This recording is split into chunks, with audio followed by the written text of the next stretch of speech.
We say it all the time, listen to the warnings. Yeah, right? there were tornado warnings in the Houston area this morning. Yeah. Yeah, pretty rough storm here. This is a time lapse of the storm as it's moving through. Which highway is this? You probably know it from being from the Houston area. Well, it's so hard to tell. I don't know. Exactly right. But yeah, traffic's still moving along, and that storm swept through there. It just moved rapidly, probably about 50 to 60 miles an hour through the city of Houston, and then it cleared off.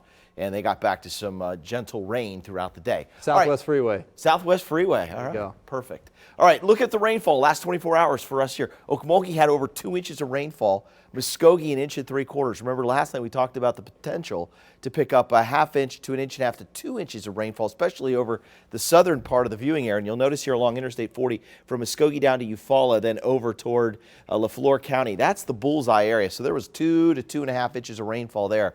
But the amounts of rainfall made it all the way to the north and west of Interstate 44. So Inola picked up 1.5 inches. Tulsa got nearly 1 inch, and Bartlesville came away with 3/4 inch of rainfall. So this was a very generous, helpful, non-severe, just soaking cold rain. If this had been, if it was colder, this type of storm was just such a great, would have been a perfect generator for a ton of snow. This would have been a 10 to 20 inch snowfall if the temperatures were at freezing or below. It was that kind of a storm. But fortunately, if you don't like snow, it was warm enough that it kept it all rain. And now for the month, we're almost caught up. Probably by tomorrow when the official totals come in, we'll be a little bit above for the month. Since December 1st, we're just a little bit behind. That'd be the seasonal total for winter.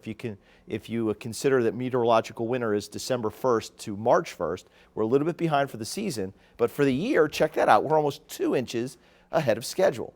And Storm Shield radar tonight has just a little bit of light rain still spinning out here to the east. I want to show you where the storm system it is itself. It's down here in eastern Texas now and continuing to move away. And so the skies are clearing behind that. And we'll eventually see some breaks in the overcast as we head through the overnight hours. In fact, tomorrow morning, Future Track clears us out with a frosty temperature around 35 degrees. Then as we head into the afternoon, we'll have a northwest wind about 10 miles an hour. And we'll see a high around 55 to 57. And then overnight, clear skies again into Thursday morning. And the temperature starts off again on that frosty level, about 37, but we'll have southwesterly winds Thursday morning. And so warmer air will spread in here. And Thursday afternoon, we're in the upper 60s. And then look what happens Friday. A little warmer, 42 in the morning, and Friday afternoon, close to 70. Saturday looks equally as nice. Fire weather index over the next couple of days. I think this rain is really going to help mitigate that threat of grass fires because the soil, of course, all over the area will be remaining on the wet side. Midtown Cameron tonight, we're at 42 degrees. Feels like it's 38 with a west wind right now at 6 miles an hour. So 32 in Bartlesville tonight, 36 in Skiatook.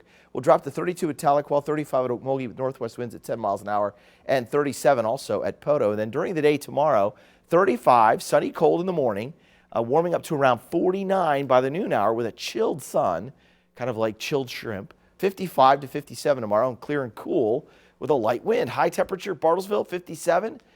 Pawhuska makes it up to 57. Tulsa, Sapulpa to 57. Sallisaw also up to 57. We'll see a high temperature of 57 at McAllister. So if you're playing lottery numbers tomorrow, 57 would be a good one to play. 67 on Thursday, 70 on Friday, and then Saturday we're in the 70s with a 20% chance of rain. Sunday, 74. Better chance for rain will come in on Monday, 50% chance. Do you know how many people are going to go in and start scribbling down that number? Does Powerball go that high? Because I think that'd be good. There's a lot of 57s on that map.